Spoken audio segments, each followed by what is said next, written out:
Well, hello YouTube. It's my first brew video, as it were. I was going to start off doing a homebrew Wednesday #1, but to be honest with you, I thought I'd just do more of an introduction video.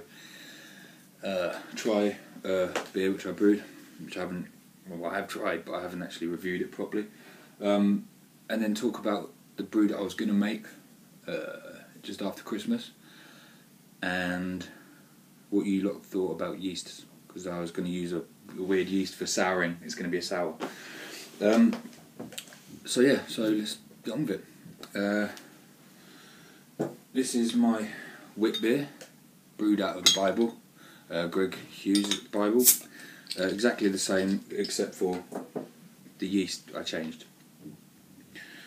Now, when I brewed this, it was about a week and a half in the fermentation fridge when I saw Brewmaster Ben's review, and it turned, when he made it, and it turns out I used the same Brewfern Blanche yeast. Now, I had a choice between Brewfern Blanche yeast or Brewpax yeast, I think it was. I chose the Blanche, and then saw what his tasted like, so it made me a bit scared. But as you can see, I don't know if you can see actually, let me turn the light up a bit. There we go. Seems okay. Now I tried this after 2 weeks, like it reckon, well, 3 weeks, sorry, like it says. And if I'm honest, it tasted rank. You could taste the malt over anything. Yeah, and it was pretty shit if I'm honest. I know a wit beer isn't supposed to have a lot of banana. It can do, but in style it doesn't need to. But I wanted it to have some, so I fermented it at 22, I think, trying to get some, because it reckons the Brewfern Blanche is suitable for Hefeweizens as well. Turns out you can't get any banana from a Brewfern Blanche, or I can't at least anyway. Anyway, cheers.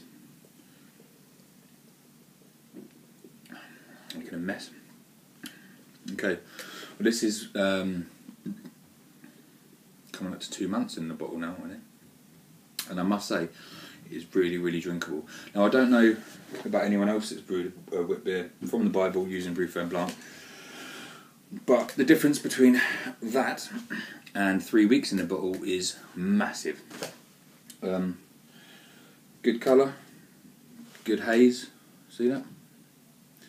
Good head, staying on it. You get the coriander, you get the orange. Now, I handed this out to a couple of other reviewers. One of them absolutely loved it, and the other one said he reckoned the orange and the coriander was a little bit too pronounced in it. Can't please everyone, but compared to what it was after 2-3 weeks in the bottle, this is massively better. So, well done. So if you do brew it out of the Bible, persevere, and I'd probably not pay attention. If you use the Brewfern Blanche yeast, don't pay attention to the conditioning date, 3 weeks it says in there. Do it a little bit longer. Right. Yeah, sorry, I was just checking something. Now I use the brew in a bag method. I haven't stepped up to the 3 vessel thing yet, purely because of space. Got a as people who live in London know, the houses, even though if you do have a house, they still tend to be quite small. And we've got a baby and a wife and a dog, so space is at a premium. Anyway, and brew in the bag is just easy.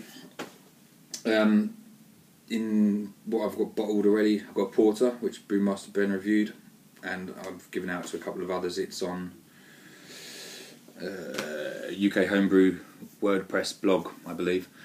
Along with the elderflower ale that I've brewed.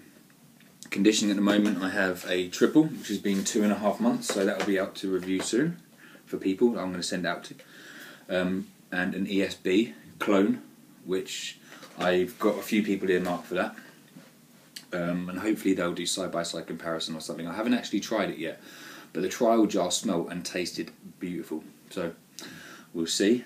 And I'm brewing my own recipe, Baldy's Homebrew, Baldy's Brewery, as you can see. It's called, what have I called it? Bravo Tubero. It's a hophead, Baldy's hophead. It's got 100 grams of Amarillo and 100 grams of Falconer's Flight 7Cs. The IBUs came out at 67 or something. Anyway, so hopefully that'll be good. That'll be ready in 3 weeks. So good times. Now I'm drinking some sours at the moment, and sour I think is a lovely drink, especially with the New World hops. I like anyway. But my problem being the time to age is 7 months to 2 years or something for different sours, and I don't have the patience for that. I don't know about you lot, but I certainly don't. And I came across a Y yeast, which is only available between, is it June and September or July and September? It's Y yeast 3203 PC de Bombe Sour. Reckons it can do it in a month to 2 months maximum. So, I don't know if anyone else has used that yeast or heard of it. If you have, then please let me know if it's any good, because I didn't really want to do the no boil method either, which you do with Berliner Weiss, etc., etc. I wanted to create a base and then boil it like you normally do. Add the PC de Bombe Sour Y yeast 3203, and then dry hop it with, I don't know, Citra or Cascade or some New World hop.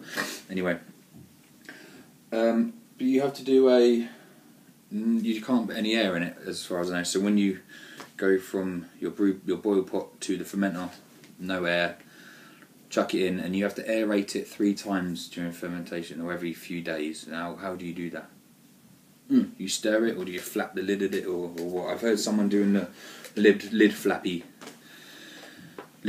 technique. I don't think I'll do that. I think giving it a good stir will probably be good. Excuse me. It's carbonated well, obviously. Cheers.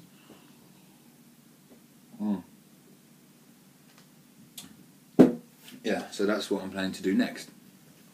As I said, very new to this brew log. I said about a year. I've been watching all the videos and brewing properly, all grain.